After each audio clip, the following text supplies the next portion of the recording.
మరి మీరు 9th లోనే ఇండస్ట్రీకి వచ్చేసారు కదా, మీ చదువుని తర్వాత కంటిన్యూ చేయగలిగారా Indraja garu? You speak so well. అవునండి.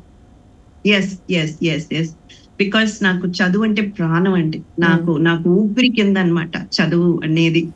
ఆ ఇంకా చెప్పాలంటే నేను నేను ఆ ఒక్క విషయంలోనే చాలా ఎక్కువ నేను ఏడ్చాను. మూవీ ఇండస్ట్రీలో ఎంటర్ అయ్యి మంచి ఒక సక్సెస్ వచ్చింది. సక్సెస్ ని నేను బాగా ఎంజాయ్ చేస్తున్నాను. But at the same time నేను ఒక 1 year పాటు నేను ఏడ్చాను. అంటే చదవలేకపోయాను.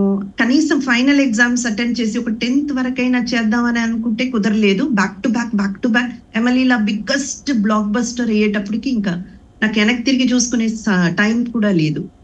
సో ఇంకా అలా సాగిపోయి కొంచెం అంటే ఒక 4 years 3 to 4 years అలా వెళ్ళాక నా ఎర్నింగ్స్ తో నేనే ఓయుఎస్ అని ఒక సిస్టమ్ ఉందండి ఇక్కడ చెన్నైలో, మెడ్రాస్ యూనివర్సిటీలో. సో ఆ సిస్టమ్ ద్వారా Madras University, I have completed my BA and MA in Historical Studies.